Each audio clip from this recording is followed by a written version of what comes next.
morning, students. This is Ms. Connor here. We just finished up on systems of inequalities. We took an assessment and we also did corrections last class. Now we're going to take our first steps into quadratics. So today we're going to need pencil or pen and loose leaf paper for some notes. So the first part of quadratics, we're going to deal with polynomials. And as you can see, we have three different types of polynomials. One's called the monomial, the other one's called the binomial, and the last one is a trinomial. So monomial, mon meaning one, bi meaning two, and tri meaning three. It's telling us how many terms are going to be shown in an expression. Polynomial means many. So, and since we have a monomial, binomial, trinomial, a polynomial will actually be four or more terms within an expression. So the terminology is a monomial is an expression that is a number, a variable, or a product of a number and variables. So this will be good enough for you to write down as your examples and also as your terminology, your definition. So for example, the number 11, that's a monomial because it is a number. The 5x squared y to the 6, that's a monomial because it's a product of the number and its variables. And xy is an example of a monomial because, again, it's a product, but not just numbers, it's a product of variables. For the binomial, it's an expression that consists of two monomials. So let's back up. What is an expression? Even on the first one, I had it highlighted, but what's the difference between an expression and an equation? An expression does not have an equal sign, so it's not equal to something. It's just giving you the ideas of what would x or what would the two unknowns would be. So since we have 2x and we have 3y, those are my two binomials. But what's different with a binomial in compared to a monomial? Hopefully you said that they have an operation in between. So in this case, with the 2x plus 3y, they have a plus sign in between the two monomials. And for the 4x squared minus 7xy, they give me a minus sign in between the two monomials. And a trinomial, again, is an expression, but this time it consists of three monomials. So, for example, we have ax squared plus bx plus c. We're going to be seeing a lot of this format. This format is called the standard form when it comes to quadratics. So eventually you may just see just this expression, or there may be times it's going to be equal to something. So we're definitely going to see this format. So an example of that with numbers as opposed to just the a, b, and the c will be 3x squared plus 4x plus 7. So again, for a binomial, it has two terms. For a trinomial, three terms. And for a monomial, it's just one term. So now that we touched on that, we did a couple examples. We're going to reintroduce ourselves to exponents. So you've seen exponents all the way from what, 5th grade, maybe 6th grade. And what we're going to do is we're going to take that process again because there's going to be times you're going to need to solve for an exponent in order to understand quadratics. So what happened was I found a website called the Khan Academy, and I also put that onto my website. So if you go under the materials and study skills, scroll all the way down, you'll see Khan Academy. Click on that, and it'll take you to its website. So where it says search for a video or playlist, all you have to do is just type in just part of the word exponent. We're going to look at the first one that's involving products. So I'm going to play bits and pieces of it. If you want to hear it in its entirety, again, you just have to go to the website, go on the materials and study skills, and then click on the Khan's Academy. Okay? So I'm just going to play a little bit just to do a small introduction of exponents.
So, just to reiterate, what he's telling you is that when we go to the 2 raised to the third power, it's not going to be 2 times 3.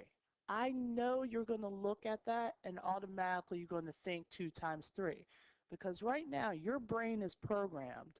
When you see a number and another number and you don't see a symbol in between, you automatically think mathematics. But this is why it's really important when you write down your exponents, you make them into an upscale 3. So this is telling me I need to multiply this 2, which another name for this 2 is my base. So I need to multiply my base to itself more how many times that my exponent tells me. So in this case, I need to multiply my base of 2 3 times. Same thing with the next one. I need to multiply my base of 3 2 times. So my exponent is telling me how many times I'm multiplying that base number to itself. And the same thing with that 5 raised to the 7th power. I need to multiply that base 7 times to itself. Okay? So I know from the beginning I'm going to get 35. I know I'm going to get, well, people may give me 9 or may give me 6 for both the first and the second example. But try to remember you're dealing with exponents. So he gives us some more examples. He gives us this 3x times 3x times 3x. So there's multiple ways of thinking it. You can think of it as, okay, I have this 3x that's being represented 3 times. So if I'm dealing with multiplication, I could separate, okay, all my 3's by multiplication and then all my x's by multiplication. So 3 times 3 times 3 will give me my 27. And then I have 3 bases of x. That means I should be having x to the third power. Okay? I'll let him explain the rest. Right here, you could interpret that as 3x to the third power. And just like that, we stumbled on one of our exponent properties. Notice this.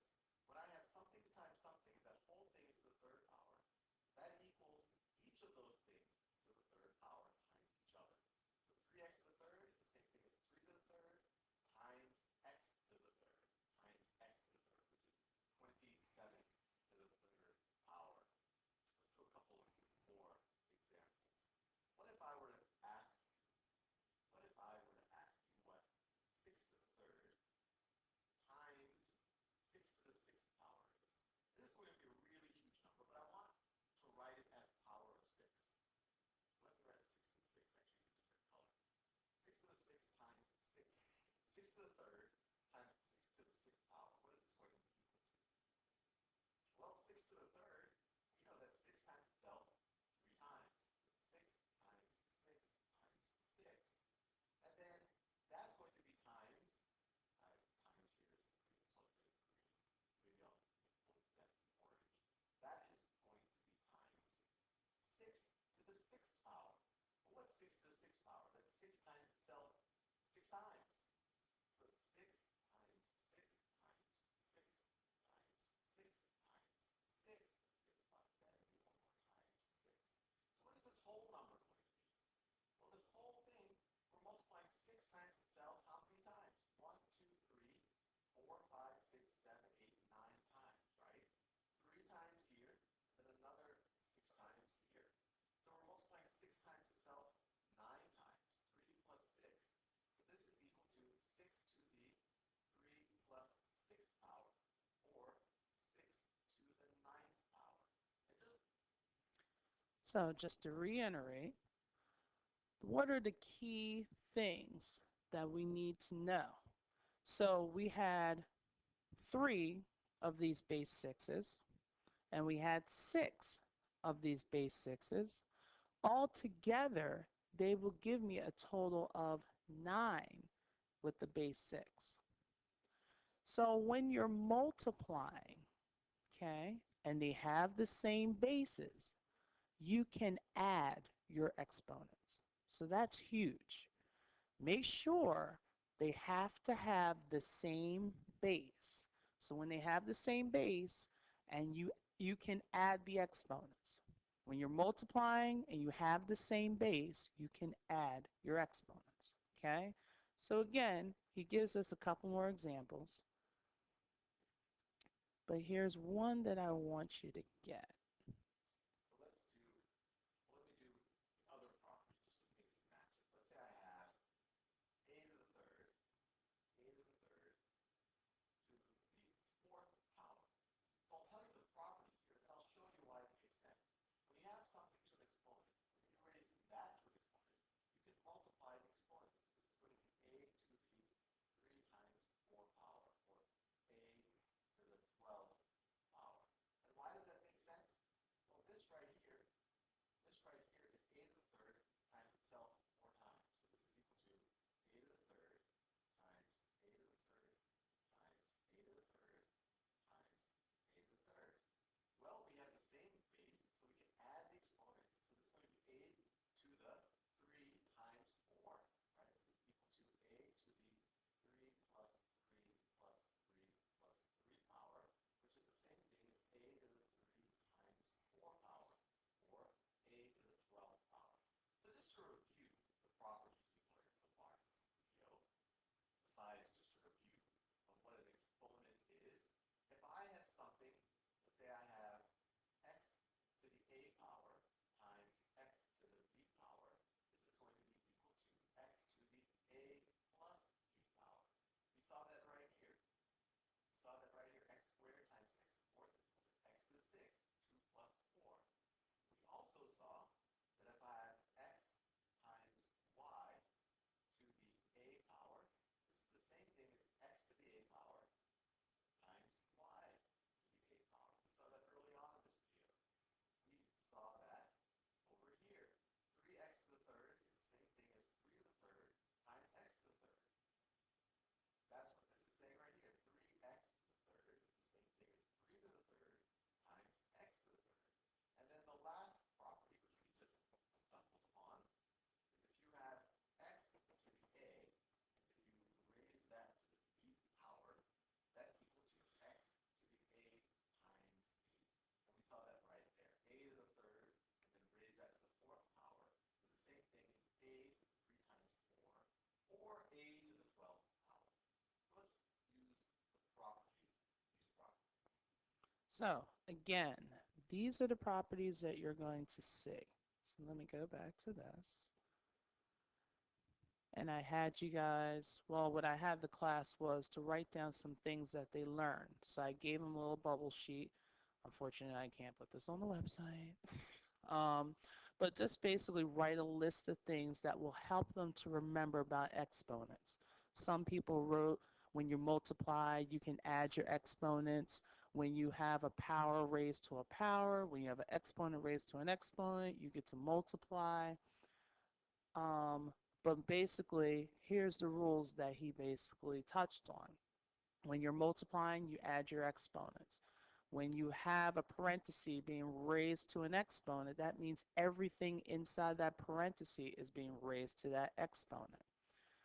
And when you have a power being raised to an exponent, that means you have a number times a number. So you're actually going to multiply your exponents. Okay? One of the other things that he hadn't got a chance to get to was the zero exponents. So anything raised to that zero power is going to be 1. So let's just say I have a base of 3. And then these numbers up top here, these are going to be my exponents. Okay? So if I said 3 raised to the first power, that's going to give me an answer of 3. 3 raised to the second power, that's going to give me an answer of 9, not 6, 9. And 3 raised to the third power, that's going to give me an answer of 27. I'm writing this with a mouse, so that's why it's so ugly. So if we think about it, I can basically start from my last term. I can take this 27 divided by 3 and I will get my answer of 9. I can take this 9 and divide by 3 and I would get my answer of 3. So if I wanted to know what the exponent with a 0 power is, that means I would take this 3 and divide it by 3 and I will get that 1. You can do this with any number, no matter what the expression is. Okay, one example that I have was an undergrad. I had a class, math class, that I just had one problem. And that one problem was as long as the sides of my classroom, all the way continued to the back, all the way up to the other side of the classroom.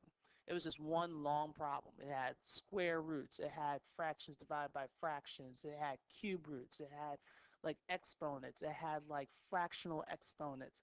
Everything you could possibly think of was in this problem. The whole thing was raised to the 0 power. You should have seen so many people that were just trying to work out this problem. It took them however long. It took me 2 minutes. Once I saw that that whole expression, whatever it is, if this whole entire expression, if I wanted to throw some x's in here, some y's, some minuses, some pluses, all this other stuff, if that expression is being raised to the 0 power, your answer will always be 1. Okay? So anything raised to the 0 power will give you an answer of 1. So, did a couple examples before we got into the classwork. For example number 1, we have cd squared times c cubed d squared. And what we did was we're basically multiplying. So if I'm multiplying, I'm adding my exponents. This c actually has an exponent of 1 because there is 1c there. Okay? So every time you see a number like 3, that has an exponent of to the first power. Anything to the first power is itself. So if I put my c's together and then I put my d's together, I will get my answer. I'm multiplying, so that means I'm adding exponents. So I will get c to the 4th, d to the 4th. And that's my answer. So when I'm multiplying, I'm adding the exponents. For number 2, again, I'm multiplying. And a lot of students were saying, well, you don't have the same base. These are not considered bases, only if you had an exponent. When you have an exponent, that means you have a base. But right now, we don't have an exponent. So it's almost like a free-for-all. It's almost like this 2x squared, I'm going to multiply it by that 3x to the 5th. So if I put it so that my coefficients were first, then my x's were next, all I have to do is multiply. 2 times 3, that'll give me 6. And my x's, since I'm multiplying, that means I'm adding my exponents. So I will have 6x to the 7th power. And lastly, I know you see a fraction, you're already freaking out, but you're doing the same process. This is telling me I have an exponent now, and that my exponent is in the outside of the parentheses, so that means that 1/2 a to the 5th, b to the 2nd, that's my base. And I can look at this one of two ways. I can say, okay, I need to write out my base.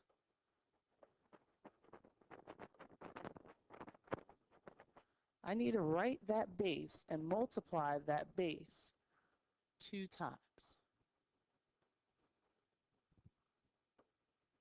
Okay? The reason why it's 2 times, because that's what my exponent is telling me.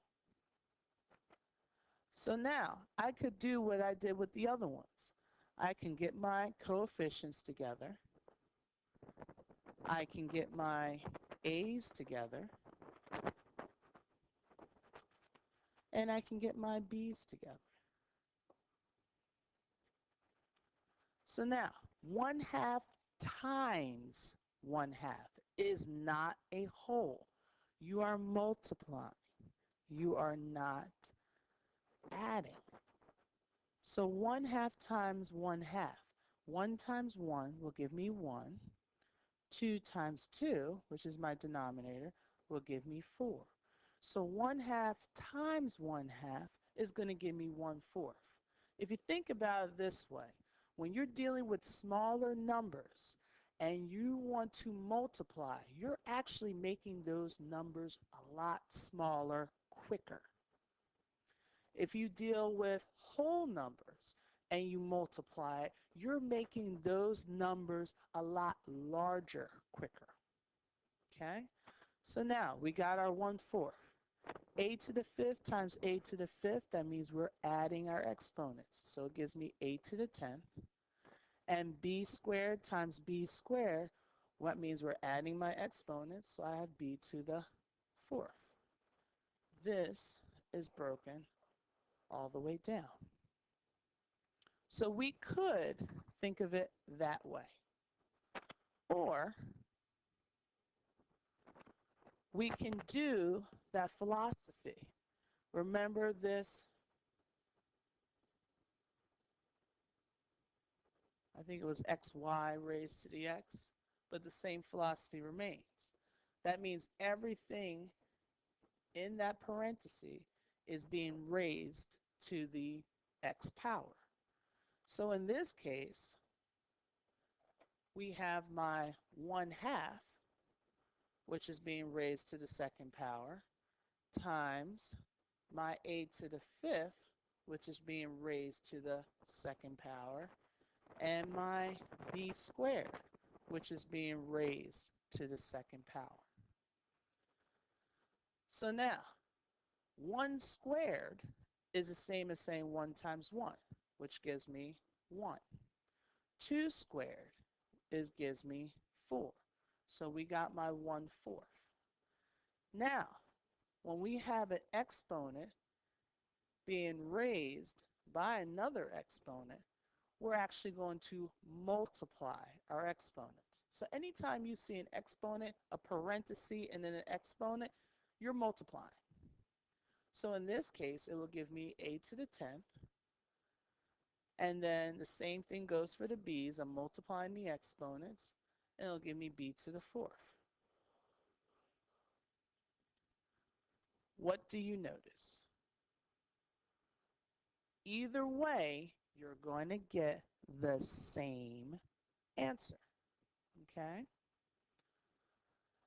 So after they did this practice, I gave them class notes, some class practice. They were able to work with each other. That is not going to be on the website. So a lot of stuff I'm starting to get from other resources, and I can't put it onto my website. But their homework assignment were these 4 problems that I wanted them to do on a separate sheet of paper. So they copied them down, and all they're doing is simplifying it. Okay? Try to get their answer to the lowest term. So it might be just an expression, or it can be an actual number. Okay? So other than that, that's all we did. So we touched up on exponents. What we're going to do for the class for March 15th and 16th is work a little bit more on the product rules. And we're going to introduce, or I should say reintroduce, the quotient rules, which is the division, and dealing with negative exponents. Okay, so do your homework, turn it in, and we have roughly, what, 2.5 weeks to the end of the quarter.